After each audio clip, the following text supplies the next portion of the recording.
والله تنازعنا وبني عبد مناف الشرف أعطوا فأعطينا وأطعموا فأطعمنا وحملوا فحملنا حتى إذا تساوينا وكنا كفرسي رهان قالوا منا نبي يأتيه الوحي من السماء.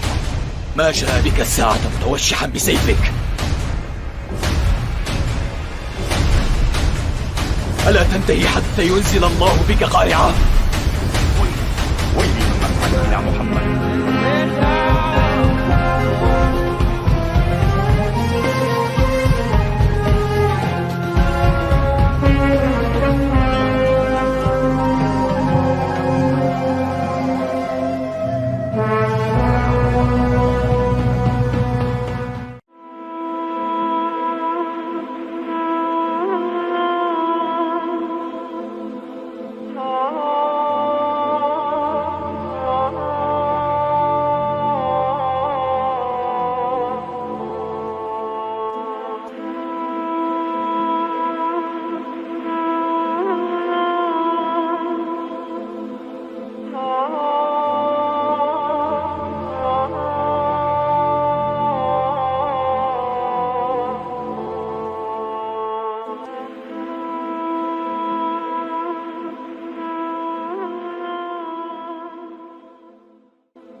Bismillahirrahmanirrahim. Assalamualaikum warahmatullahi wabarakatuh. Pada kesempatan kali ini saya akan menyampaikan sejarah mengenai dinasti Tughluk yang berada di Gujarat, India. Tujuan saya menyampaikan sejarah ini adalah untuk menambah wawasan kita semua agar kita dapat mengetahui sejarah-sejarah yang berkaitan mengenai dinasti-dinasti yang telah lalu. Nah, bagaimana kisahnya? Marilah kita simak penjelasan berikut ini. Dinasti Tughluk adalah dinasti yang berdiri di atas sisa keruntuhan dinasti Khilji yang mana selepas Alauddin Khalji. Para penggantinya sangat lemah. Pemimpin yang terakhir yaitu Khusru Khan dibunuh oleh Ghazi Malik al-Tughluk yang merupakan gubernur Punjab. Kemudian Ghazi naik tahta dengan gelar Ghiyasuddin Tughluk. Pada periode dinasti ini dipimpin oleh 4 sultan. Dari setiap sultan yang menjabat memiliki catatan sejarah. Kemudian juga memiliki catatan tantangan dan permasalahan yang berbeda-beda. Pemerintahan yang berlangsung singkat tidak lebih dari 1 abad ini akhirnya berakhir karena serangan dari Timur Leng.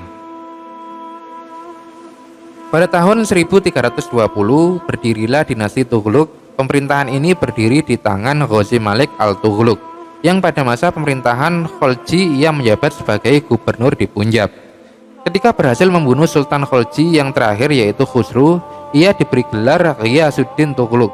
Sultan pertama dari dinasti Tughluk ini berasal dari Turki, di mana dahulunya ia adalah pemimpin pasukan yang banyak memperoleh kemenangan atas Mongolia, sehingga diberi julukan Al-Ghazi. Ghiyasuddin memulihkan dan memperbaiki prestis moral kesultanan pada saat itu. Beberapa wilayah yang dikuasai adalah Warangal dan Bangla. Setelah kembali dari Bangla, ia meninggal pada tahun 1325 Masehi. Setelah itu digantikan oleh anaknya yaitu Junah Khan.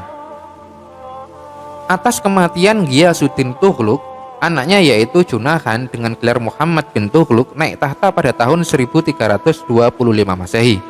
Pada tahun kedua kenaikan tahtanya, dia harus menghadapi pemberontakan saudara sepupunya yaitu Baharuddin dan Gubernur Multan. Keduanya dikalahkan dan dibunuh. Kesusahannya bertambah ketika tentara Mongol di bawah pimpinan Tarmasrim menyerbu India dan sampai daerah pinggiran Delhi. Bahaya itu dapat dihindarkan dengan cara menyuap musuh. Imperium yang diwarisi oleh Muhammad dari ayahnya itu merupakan yang terbesar yang diperintah oleh Raja India dengan berhasil. Pemerintahannya merupakan masa yang paling menentukan di dalam sejarah abad pertengahan India. Ia bisa dikelompokkan ke dalam 2 bagian. Bagian pertama relatif makmur dan damai, sedangkan bagian kedua meningkatkan kerusuhan-kerusuhan yang mencapai puncaknya dalam pemberontakan dan kehancuran. Sebagai pemimpin umat Islam dengan kebijakan sebagai seorang sultan, yaitu menduduki jabatan-jabatan militer, tugas-tugas administratif pemerintahan juga berusaha mengintegrasikan sejumlah panglima dari orang Turki dan mengangkat hakim-hakim agama dan menerapkan pajak serta menciptakan biaya tambahan kepada setiap warga non-muslim. Muhammad bin Tughluk menerapkan sebuah kebijakan pro-Sunni. Ia mempertegas mandatnya sebagai seorang pejuang muslim dengan mempertahankan India dari serangan Mongol. Ia memperlihatkan keterikatannya secara formal terhadap syariah, mengakui kekhilafahan Abbasiyah di Kairo sebagai pimpinan umat Islam. Muhammad ibnu Tughluk secara umum sangat menghormati kepada ulama. Rezimnya merupakan rezim muslim pertama yang mengintegrasikan sejumlah panglima perang Turki, kalangan feodal Hindu dan ulama muslim di dalam elit politik. Pemerintahan yang dipegang oleh Muhammad ibnu Tughluk tidak bisa bertahan lama karena memiliki ide-ide yang jauh ke depan dari zamannya dan mengabaikan semua kebijakan yang telah ditatanya, sehingga perekonomian negara tidak stabil dan terjadi kelaparan berkepanjangan dan pemberontakan yang beruntun. Kemudian setelah kematian Muhammad bin Tughluk, terjadi dalam keadaan yang benar-benar tidak menguntungkan dan anarki yang terjadi di dalam tentara, yang tanpa pemimpin dan terancam bahaya. Sebelumnya, Sultan telah menunjuk Fairuz sebagai ahli waris yang sah. Selain itu, para bangsawan mendesak Fairuz untuk naik tahta dan menyelamatkan tentara yang kehilangan semangat dari kehancuran. Fairuz menerima tahta dengan sangat enggan. Fairuz sangat berbeda dengan saudara sepupunya. Ia adalah orang yang cinta kedamaian dan tidak memiliki sifat-sifat prajurit. Dan ia juga tidak memiliki ambisi, keberanian, dan semangat berperang yang merupakan syarat untuk berhasil pada zaman itu.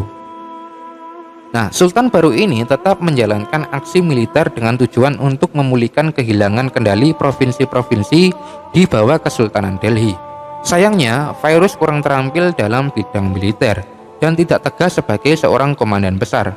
2 kali invasinya ke Bengal hampir tidak mendapatkan apapun. Nah, kemudian pada tahun 1398 Masehi, Sultan dari Samarkand yaitu Timur Leng menyerang Delhi.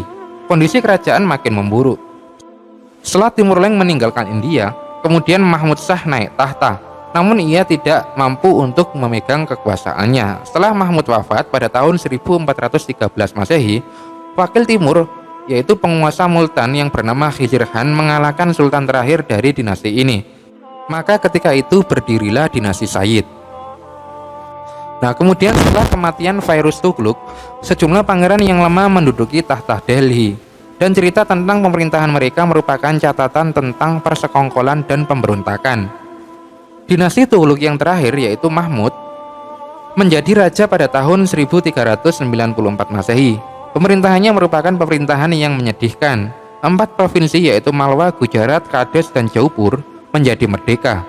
Bencana kelaparan yang berlangsung selama 12 tahun melemahkan Dekan, dan yang tak kalah pentingnya di dalam masa pemerintahannya, Timur Leng berhasil menyerbu India. Nah, kesimpulan dari dinasti Tughluk bahwasanya dinasti Tughluk ini berhasil memperluas kekuasaan Delhi hingga meliputi sebagian India Selatan. Akan tetapi pada masa dinasti Tughluk pula, Kesultanan Delhi mulai mengalami kemunduran. Kemunduran ini dimulai pada tahun 1325 Masehi ketika Muhammad bin Tughluk naik tahta. Muhammad bin Tughluk adalah raja yang kurang konsisten terhadap kebijakan yang telah ia buat.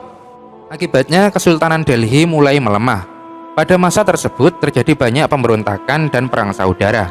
Dan pada tahun 1351 Masehi, India Selatan berhasil memerdekakan diri sebagai sebuah negara Hindu.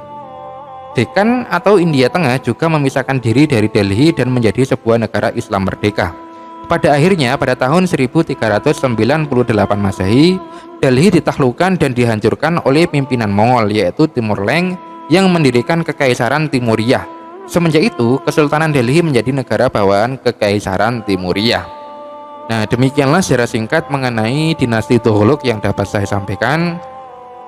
Semoga bermanfaat dan dapat menambah wawasan kita semua, karena tujuan saya menyampaikan sejarah ini adalah untuk menambah wawasan kita semua.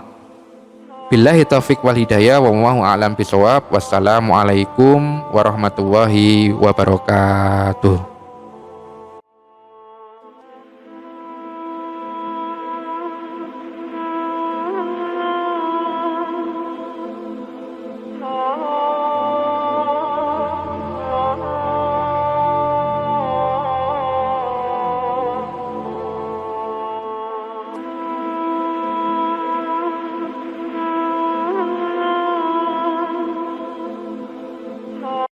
Bismillahirrahmanirrahim.